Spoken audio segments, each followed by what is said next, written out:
Hi there everybody, and welcome to another video. On today's video I have this Mercedes CLK 320. This is the W209 2004 model. So it's a V6 engine here, and I'm going to be changing the oil and the oil filter.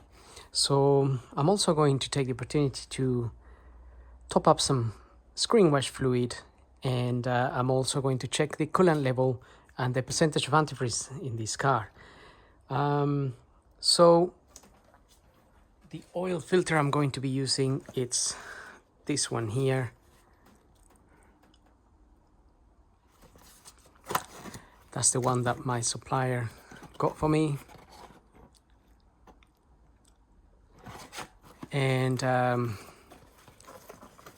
just make sure you get, this is the part number for this one, for this specific car. But just make sure you get the correct one for your car. Sometimes they can get modified or whatever, depending on the year. So if yours is a 2006 or whatever, it could be that the filter could have been slightly modified. So this might not fit. So just remember that. The oil, I'm going to use 5W30 Castrol for this one here,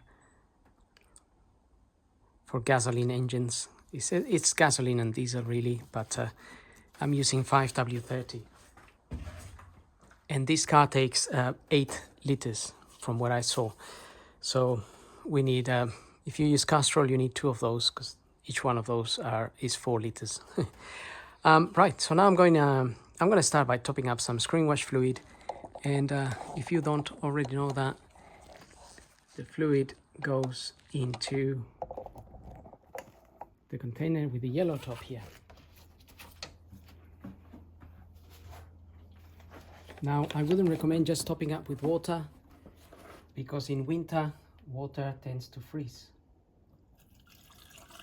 And then you will not have any of these coming out to your windscreen when you need to wash it. So just make sure you use some the proper stuff, which is not going to freeze, and it's cheap enough anyway. Don't need to pay too much. Something like this is about £5 or £3, I think. Sometimes they're on offer. The one I buy is usually concentrated and I mix it myself, but you can buy the ready mixed, ready to pour in there, and you're ready to go. So with that done, we can move on to the coolant. And the coolant, it's in this tank here. So I had this engine running for a little while, so it's a little bit hot. So if opening this, be very careful. Make sure you open it slowly so it releases any pressure in there. That way you're not gonna get burned, because you can get badly burned from coolant. Obviously, if your engine hasn't been running much, then that's okay. It's not gonna be that hot. Now I've got this gadget, which I'm going to use to check the percentage of antifreeze. Now, if you're able to see that, it's showing me around -30. And -30 is quite good. It basically means the temperature will have to get to -30 for this liquid to freeze. And here in the UK, today is +30, so it's a bit hot. However, somewhere like in the North Pole, you might actually get -40, so that would freeze, and you would need a stronger strength.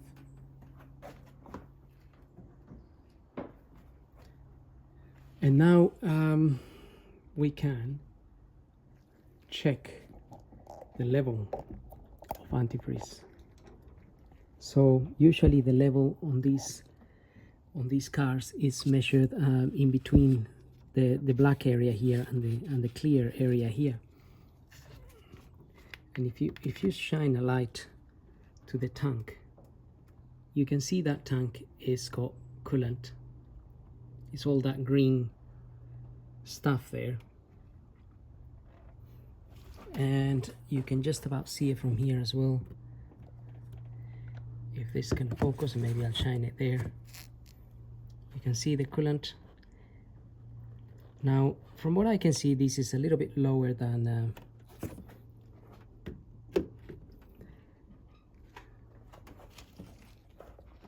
let's see if I can see it from here a bit better.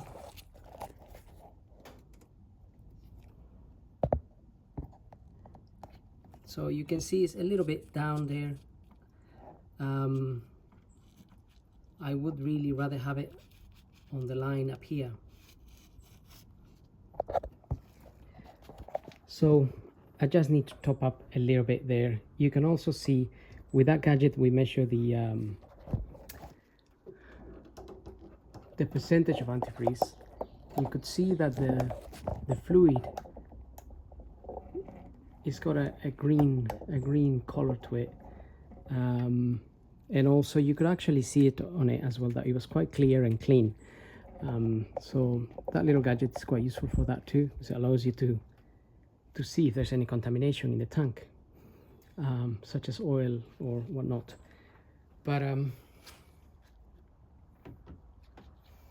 so I may top it up a little bit. That level is actually okay. I'm not too concerned about it. If it was down here,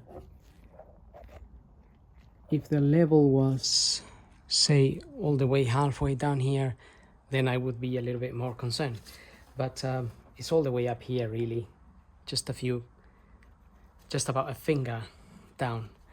And again, if there was nothing in here, then you really would be concerned that there must be a leak somewhere. Could be the radiator, water pump, anything like that, or one of the hoses. So in this occasion, I'm actually quite happy with it. I'm just gonna get some of that green antifreeze.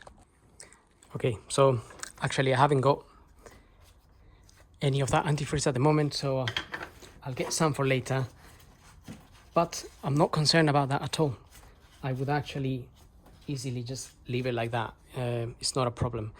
But I do want to top it up and make sure it's at its level. Just so next year when I check it, I know that I topped it up. Right, so for now, we're going to move on to doing the oil and the oil filter. The oil filter is here, and also I'm just going to open the oil fill cover there and leave it open, just sitting on it.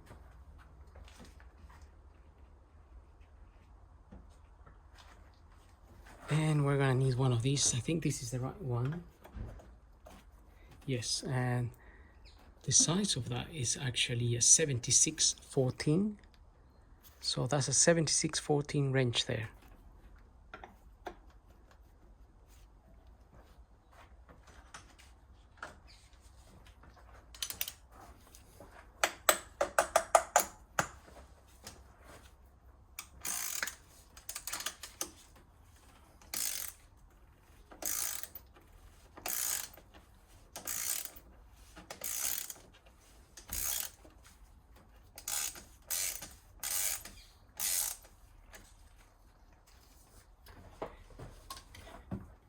And that shouldn't be tight to remove at all.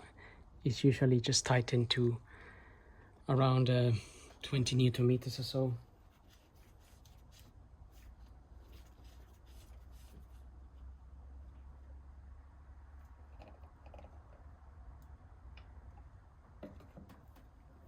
If you leave it there for a few seconds, then when you remove it, you're not going to drip oil everywhere. So let's just wait a few seconds there. Okay, just gonna take that up now. So there's our filter. I'm gonna put this to one side for now.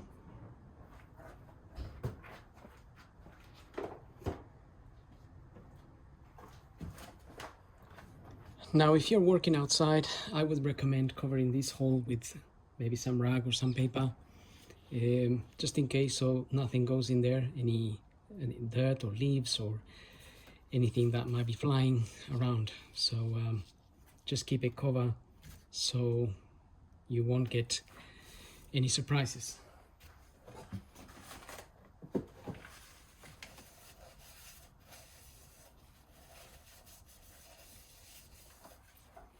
Just give it a wipe there.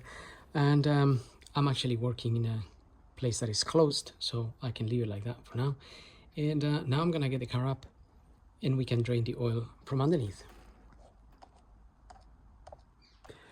Looking at the car from underneath, we're going to remove this cover here in order to access the sump plug bolt. So we need to remove some 8mm screws that are around here.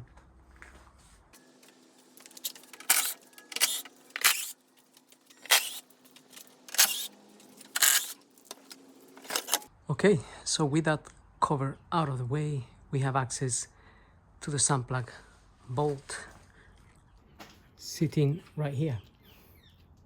So get yourself an oil pan, and we're gonna need a 13mm socket to loosen that bolt.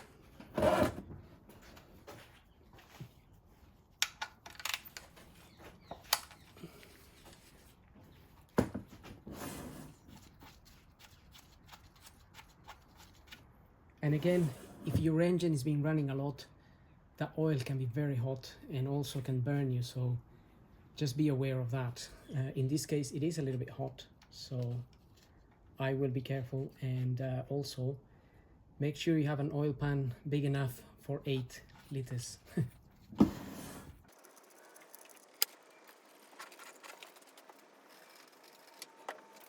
Right, so while that is draining, and also you may have heard the copper washer that came out and it dropped into the pan. So anyway, we're going to put a new copper washer, so we're gonna let that drain for a little while we prepare our oil filter. So here's my oil filter.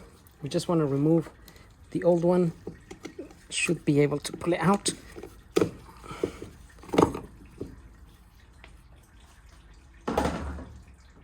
Gonna dispose of that, and then we are going to remove the old O-rings. So there's a big O-ring here, take that out, and then there's another one here.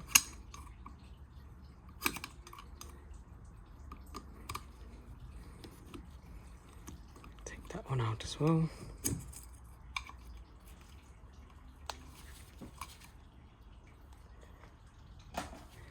And then there's another one up here.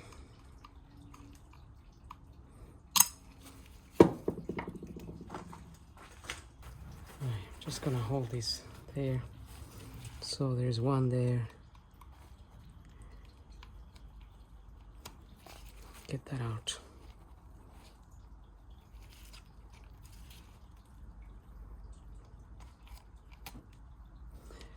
And there's a little one right here.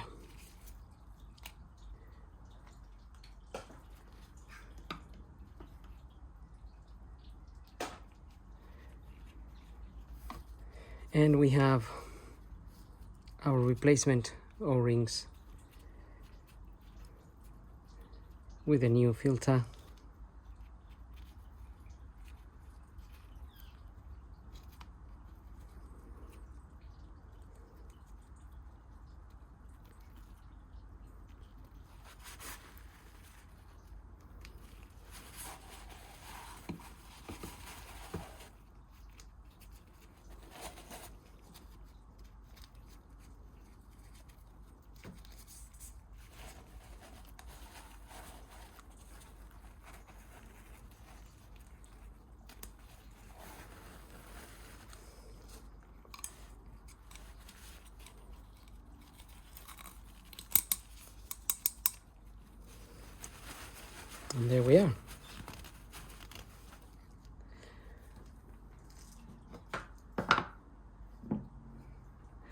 Now I just have a little bit of multi-purpose grease here. I'm gonna put that around these O-rings.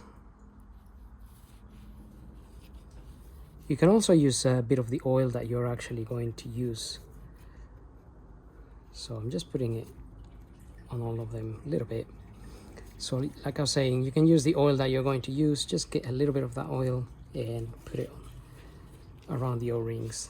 That's just gonna help the O-rings slide easier when we're screwing these back on and prevent any damage on the O-ring. I always do it that way, and perhaps other people don't, so just do it the way you prefer. Now we should be able to push this down.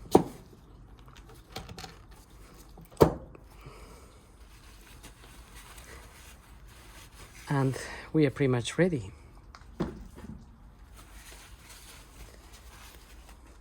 So all I'm going to do now, also just one more thing. Actually, we'll get a new O-ring for that. I mean a new copper washer. Got this one here. It fits in there. The size of these, by the way, it's that there, 1420 by 1.5. If you need to get one, if you actually watch the video before doing the job and you need to get a copper washer, then that would be the size. Right, now I'm just gonna wait for that for my oil to finish draining, and then we can fix this back. Okay, this is pretty much finished. So now I can fit my bolt with my new copper washer.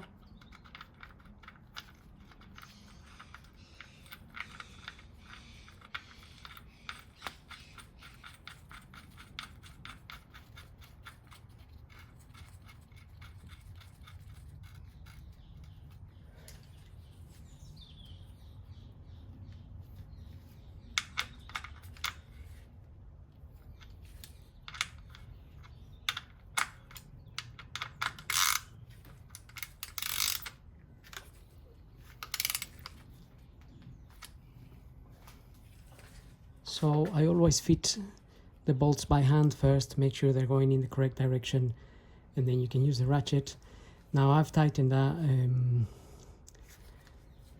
to about 30 Newton meters.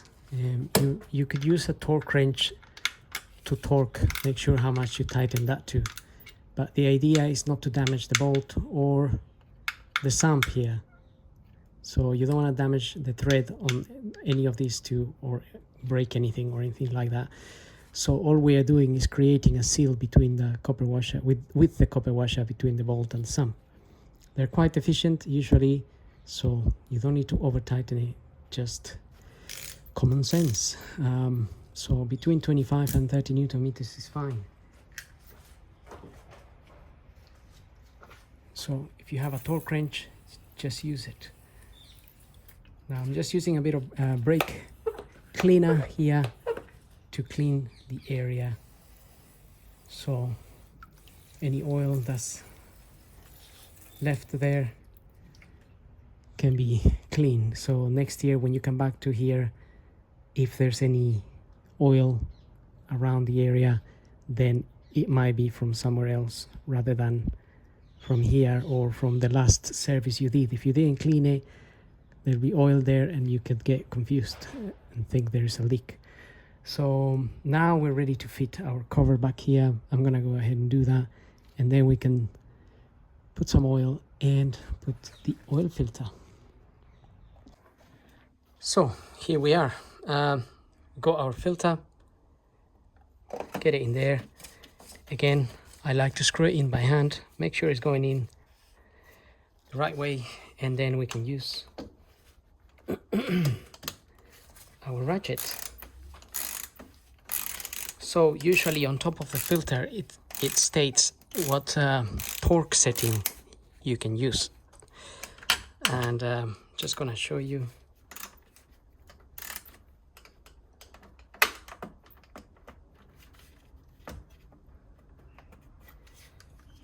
It says there, you can't quite see it, but it actually says 25 Newton meters, so you'll be able to see it on yours, obviously.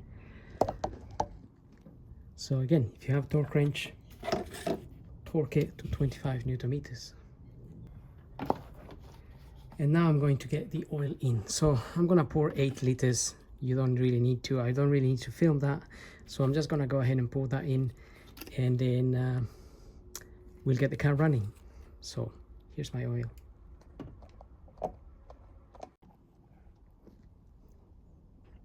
So this is the last bits of the oil that I'm pouring in here to complete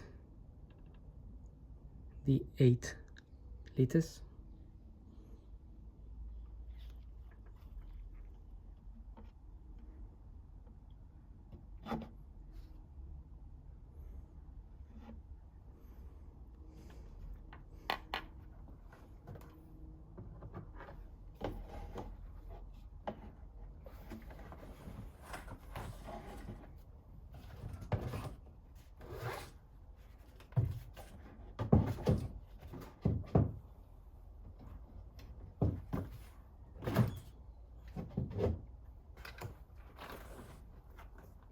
And now we can put that cover back on, that oil filler cap, and I'm going to start the car and make sure it's running well, and that we haven't got any major leaks anywhere.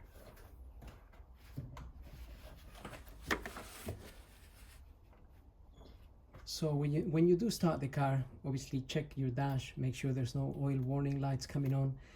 If oil was escaping from somewhere in a fast way, the oil pressure light will come on. So in case if you've forgotten to tighten the bolt, if you've forgotten to tighten this or anything like that, then at least you can switch the engine off quickly.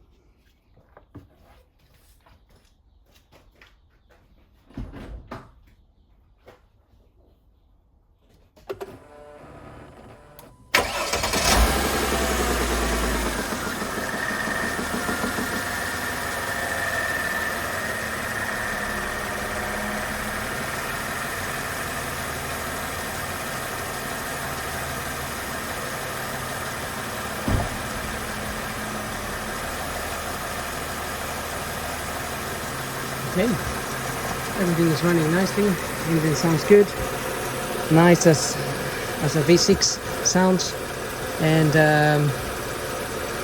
that's pretty much it. I mean, as a last check, you could just have a look underneath, make sure there's no any major leaks from anywhere that you've touched underneath, as in the sun plug bolt, and you're good to go for another year. And the last thing I need to do here is I need to reset